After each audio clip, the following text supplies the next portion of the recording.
Accrediting Excellence, the international authority for professional coaching and mentoring, proudly presents Both Sides of the Coin.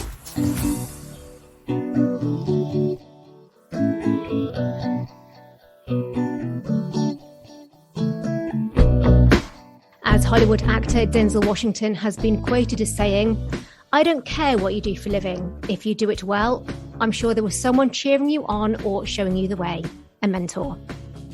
Well, today on Both Sides of the Coin, we're going to get some top mentoring tips from the best in the business. Welcome to Both Sides of the Coin, a podcast produced by the IAPC and M. We're a leading accreditation body, and our aim is to increase public confidence and to raise industry standards by enforcing a rigorous accreditation process that ensures the quality of professional coaches and mentors. The podcast is aptly named Both Sides of the Coin because we talk to both a coach or mentor and one of their clients to explore both sides of the coaching mentoring intervention. What works and what doesn't. As the proverb says, iron sharpens iron. Before we get started, let me introduce myself. I'm Jenny Butter, your host and an accredited master coach. And I've been coaching for 10 years, mainly in the area of career transition and life coaching. Joining me today are Kerrie Dorman and her client, Kim Gowing. Kerrie is founder of the Association of Business Mentors and was voted 2019 People's Mentoring Champion at the National Mentoring Awards. Kerrie is one of the UK's leading female professionals in business mentoring and coaching, and she trains professional business mentors.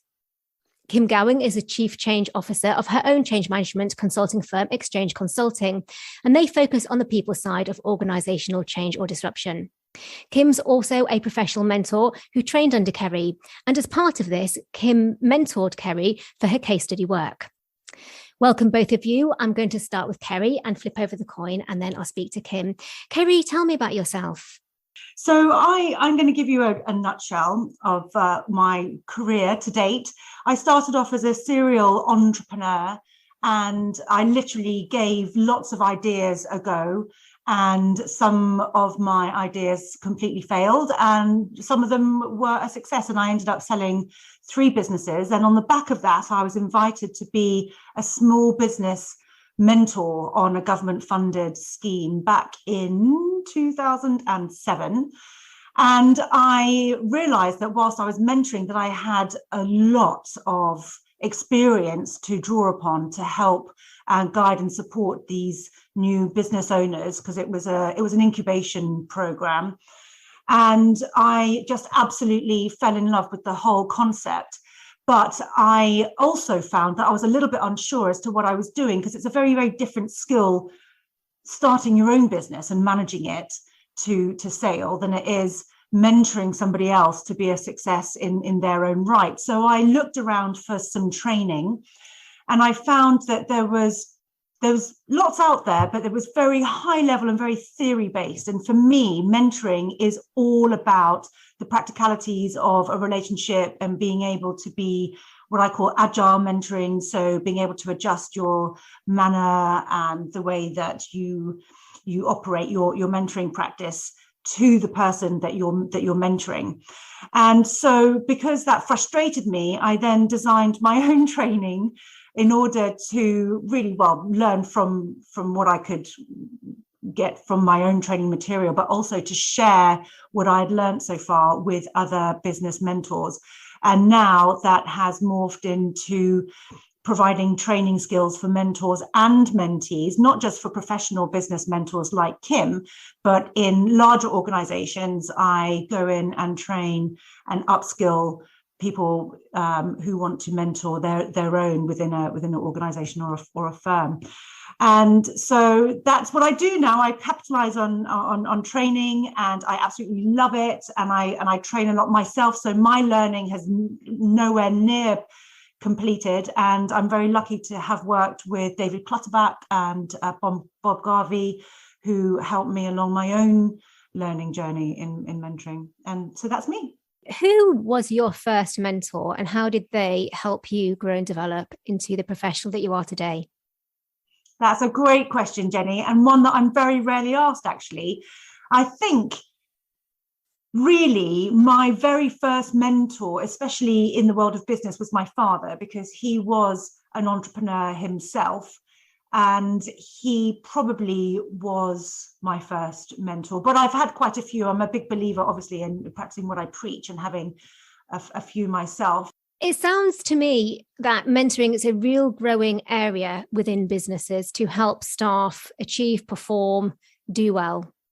Absolutely, yes. And we have nowhere near scratched the surface of what it has to offer in terms of nurturing people who are employed in an organization on all sorts of initiatives. For example, well, there's a reverse mentoring or reciprocal mentoring. There's now mentoring circles, which are very popular, but also the very traditional method of being a professional business mentor, and earning your living from it, which is what I did before I went into training. But yes, it has so much to offer in terms of development on a business platform as well as within a personal development initiative. And so please, can you clarify what the difference between a coach and a mentor and a consultant is? Because quite often they tend to overlap considerably. Yes, they do. So anybody can be a coach as long as they have the particular qualifications that go with it. And alongside that, being on a proper supervision initiative and have the appropriate insurance. To be a mentor, you have to have first-hand experience. So if like, for example, I was mentoring a small business owner, I've been through all the ups and downs of a small business owner. So I have that first-hand experience to draw upon in order to share my story and to guide and support from that experience. A consultant will, I guess, in a nutshell, they'll roll up their sleeves and help work on a project side by side by the people who have contracted them to do a particular job. So there are three quite distinct definitions of them. However, these days, it's very much, if you can morph from one to the other. And in fact, there is a phrase that's been coined recently, CCM, Coach, Consultant, Mentor. And as long as the coachee or mentee or the client is getting what they need, and we are operating within the constraints of our professionalism, then it doesn't really matter. What I mean by that is, if we do swap from mentor to coach, we need to make sure that we've got our coaching hat on and that the person who we're working with is very clear as to what they're getting from us. Thank you, Kerrie. And is mentoring always senior to junior? No. So a mentor is someone who has experience and is using that experience to support somebody else. So in the capacity of reverse mentoring, I guess more frequently, that in the tech world especially, actually, that a younger, more savvy tech person will mentor a more senior, not so savvy tech person. So that's actually where it was coined by Jack Welch, who realized that his silver-haired board at GE had absolutely no idea in the 90s about the tech advancement of the company at large. And so he matched every board member with someone from the tech department. And he noticed that within 6 months, actually, that the board were making far better informed decisions because they were more aware of the tech world. Very powerful. Yeah, very powerful and great story. Thank you so much for sharing that with us. Kerrie, I'm interested, you are a professional business mentor. Is this a growing area just in business? What about, areas like the NHS or, the police force? As a career coach, I know there's so many different careers and industries around. Where might people just entering into, their first career find mentors to help them no matter what they go into?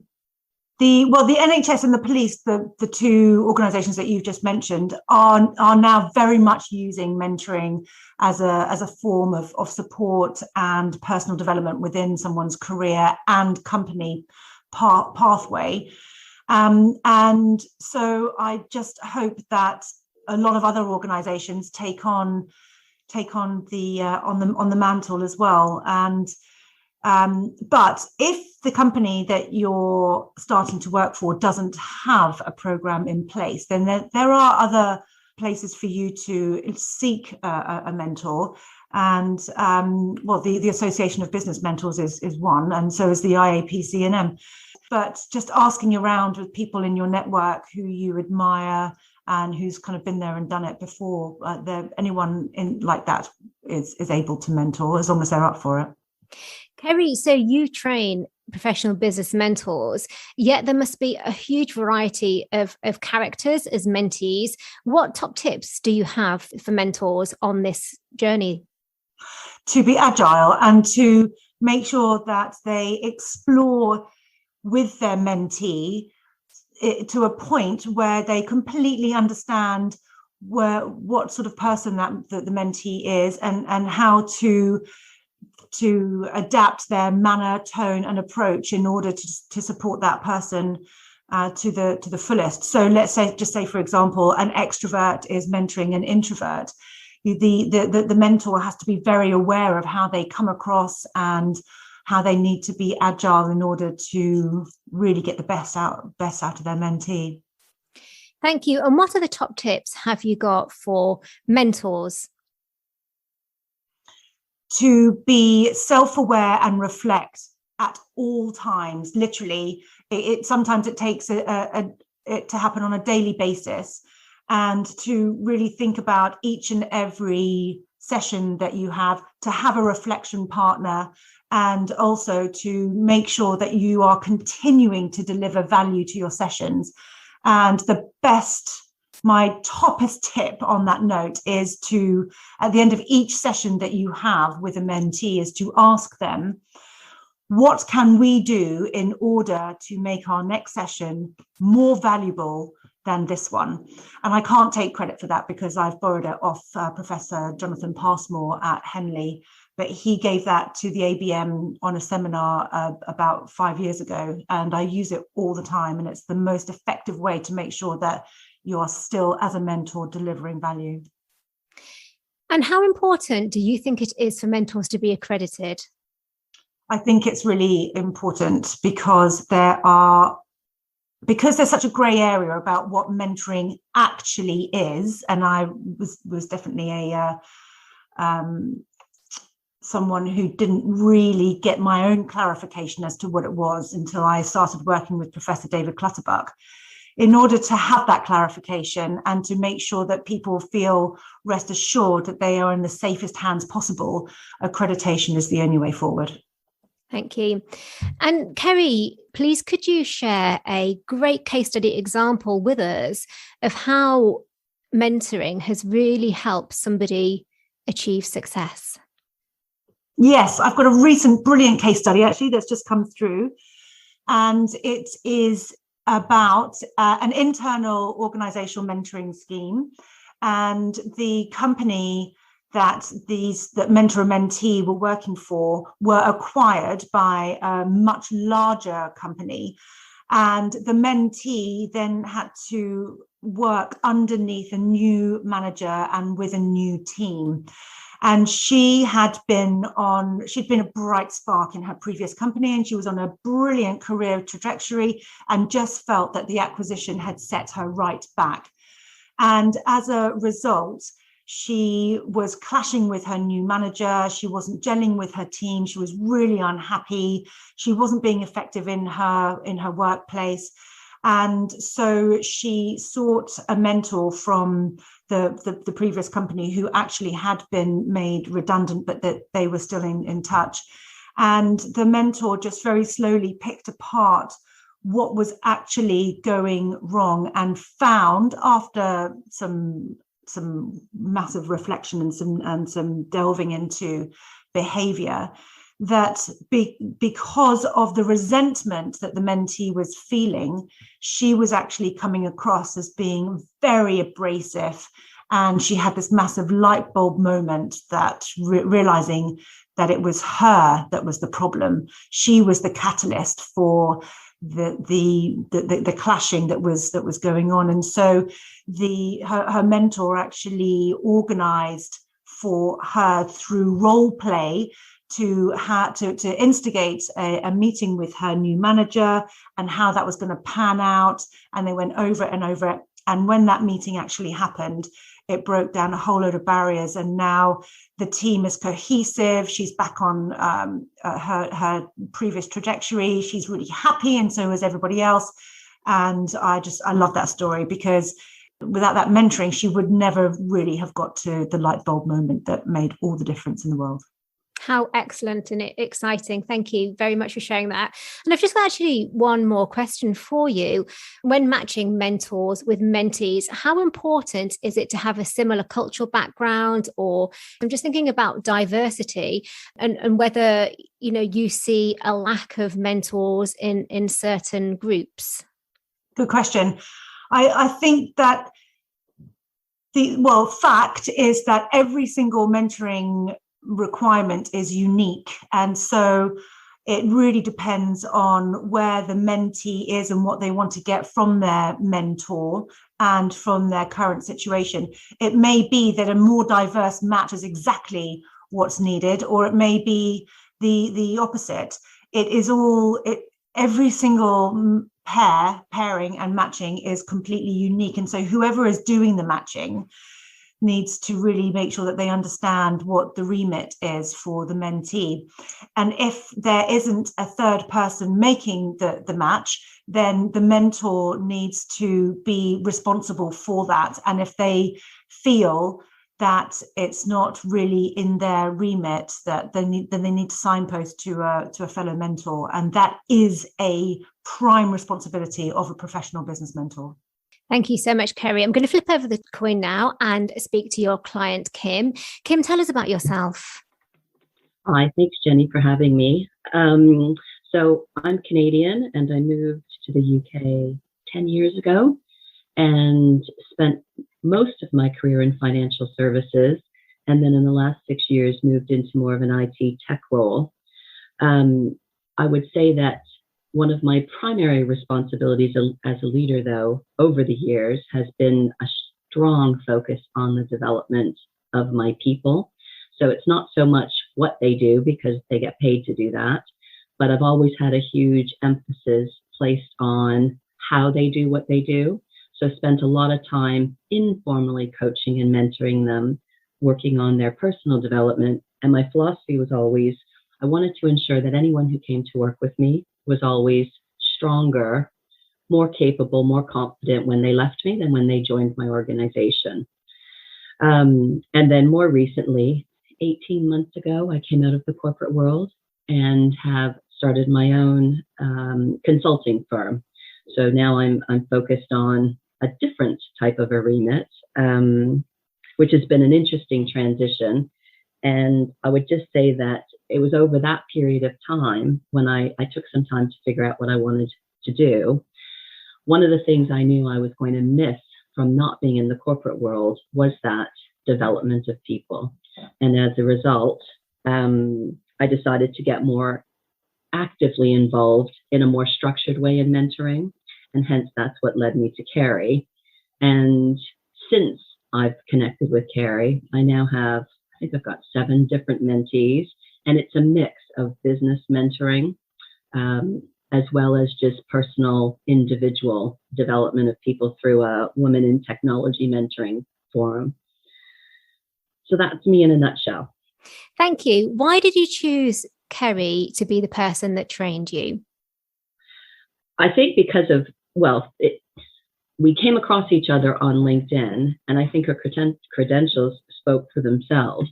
And when I reached out, I was trying to look at a way to become accredited only because I wanted to validate for myself that I actually knew what I was doing. Now that I wanted to do it more formally, though I felt like I was okay at it, I wanted to make sure that I was doing the right things and had the right structure in place. So when I started to research who to go to and realized that Kerrie had started the Association of Business Mentors, I didn't think there was a better place to go than to align myself with her. Kim, what do you get out of mentoring? Yeah, quite a bit, actually. I think for me, I just enjoy the ability to support the learning and development and progress of the mentee, and being able to inspire them, but yet challenge them and also guide them through the journey. So I think it's just seeing that light bulb come on inside of them. And let me just share a quote actually, which for me kind of sums up what mentoring is to me. And it's from Oprah Winfrey. And I share this at the beginning of all my mentoring sessions with new mentees. Oprah said, "A mentor is someone who allows you to see the hope." And I think that's kind of cool because we're there to help people choose different paths, or not choose them, but become aware that there's different options and different paths that they might not have been able to see for themselves. They have to choose where they go, but it's allowing them, shining some light on those different paths for them to have options. And how long do you work with somebody for on this mentoring journey? So I've been doing, so with the ones I have, I've been doing them since February, March this year, but my expectation is 12 to 18 months. But it's kind of, I think there isn't a specific timeline. I think it depends on each individual situation, as Kerrie said, just as we have to adjust and be agile in how we approach the mentoring. There's no real right or wrong to it. I just think it needs to be long enough to develop that safe place in that relationship and make sure that the objectives that you laid out with the mentee, what they wanted to achieve, that you actually achieve that.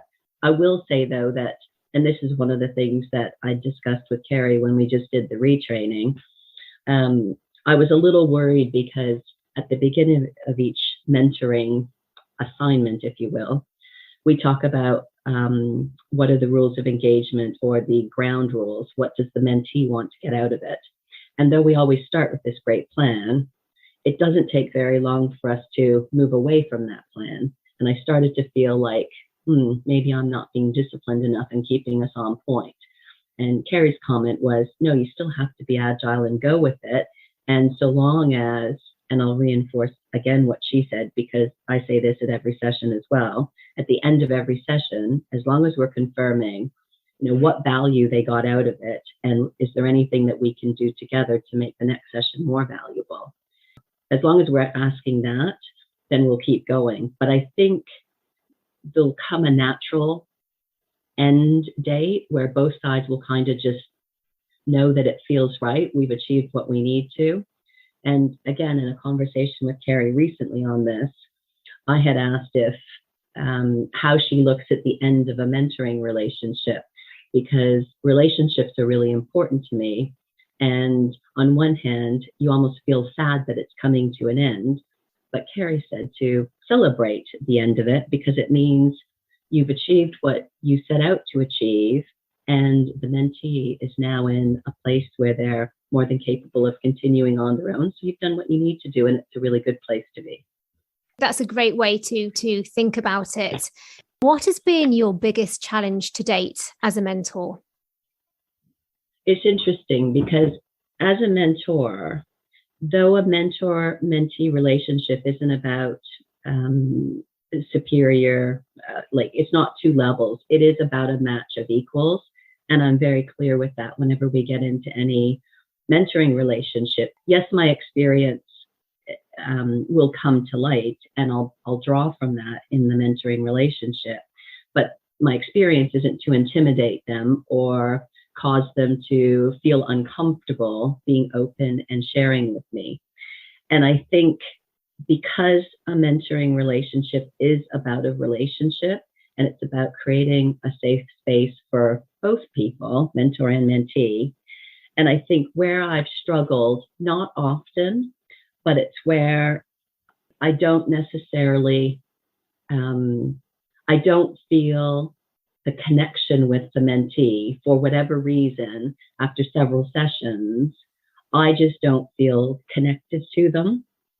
And it makes it really difficult to get in the right frame of mind. And again, as you learn in the training, mentoring relationship does have to work for both people. So you have to be open and you've got to give it a shot. And as I said, it doesn't happen too often, but if it doesn't work for both people, there's no ego when it comes to mentoring.